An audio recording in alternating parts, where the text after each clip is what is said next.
What's up guys, it's Joseph, and this is going to be a quick unboxing slash first impressions video of the Zastava ZPAP70 with the Polymer furniture. So what you'll get in the box is the rifle, this sheet that's telling you they highly recommend US made magazines. You'll get a Magpul PMag for AK obviously. And then you'll get a user manual. So what you see here, it's pretty good, has pictures at least. And then you'll also get these rail sections, which I'll kind of describe later.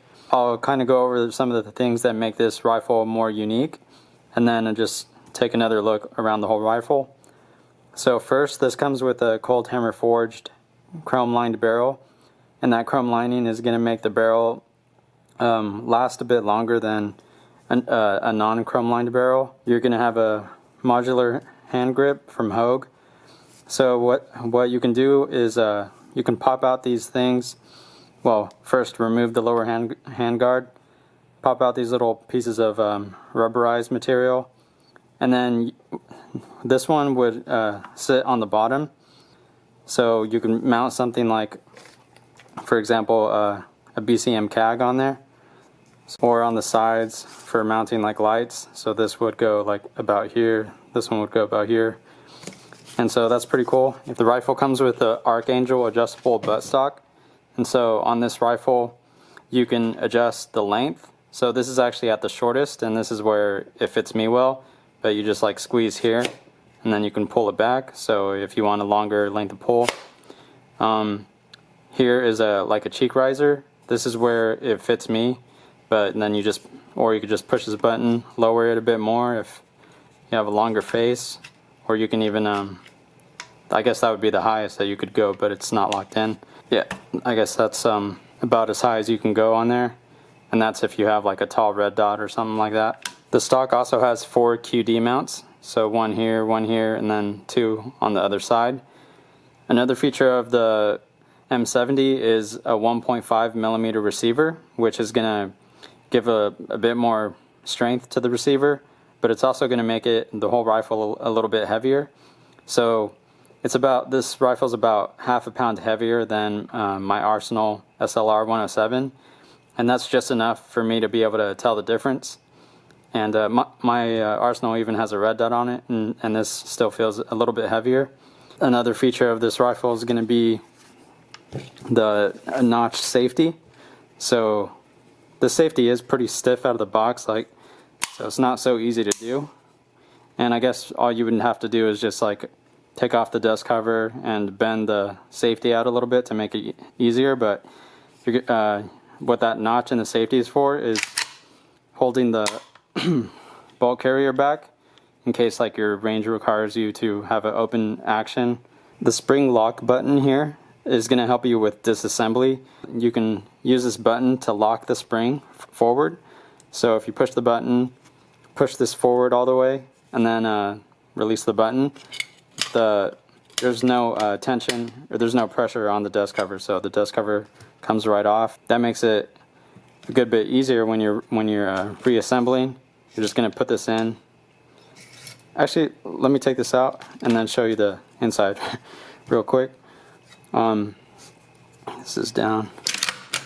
So the bolt carrier and bolt looks very, very similar to my Arsenal. I even put like the bolt in the carrier, and I put this in my Arsenal. It wasn't very smooth, and I would never fire like that, but it did seem like it pretty much fit. A little bit thicker than the receiver of my Arsenal. So let me put this back in there.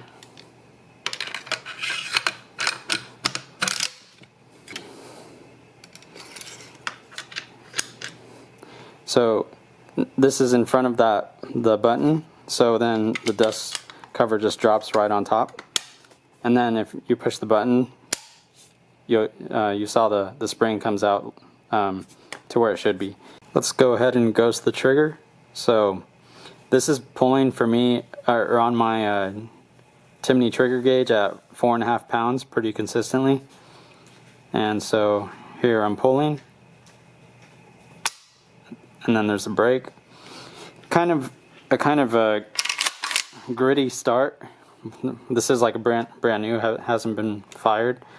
And then here's the reset. So quite a long reset. Let me do it one more time. So a little grit. Ow. And the reset. Another thing about the Zastava is it comes with a pretty nice grip, so this is a really comfortable grip. And it has a little bit of a storage compartment, so if you pull here, they say like you can put batteries, extra batteries or whatever other small things. It doesn't quite fit a cleaning kit, which that would have been cool, but a cleaning kit's a little bit too big for this. I think that's about it. So now I'll just kind of look around. This is a little bit unique that the front sight goes all the way to 1,000 meters. Let me show you.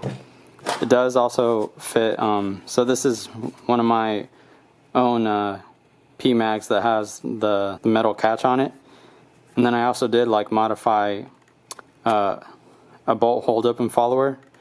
And I think I still have to make a video on how to do that, but this does go in there, clicks in, and then with that mod that I did, like the bolt gets locked backward. So yeah, I still have to make a video on that. And then it also does work with obviously the one that it came with, and I've also tried it with Arsenal Circle 10 mag, and then this is like a clear US palm mag. And then I also put a last round bolt hold up in this magazine too. It does come with a cleaning rod and a sling loop over here on the left side. Alright, if you guys liked the video, like, subscribe, and share. And then I'll talk to you guys next time. And if you have any questions, go ahead and leave it in the comment section. They leave this with a stainless, the bolt carrier with a stainless look.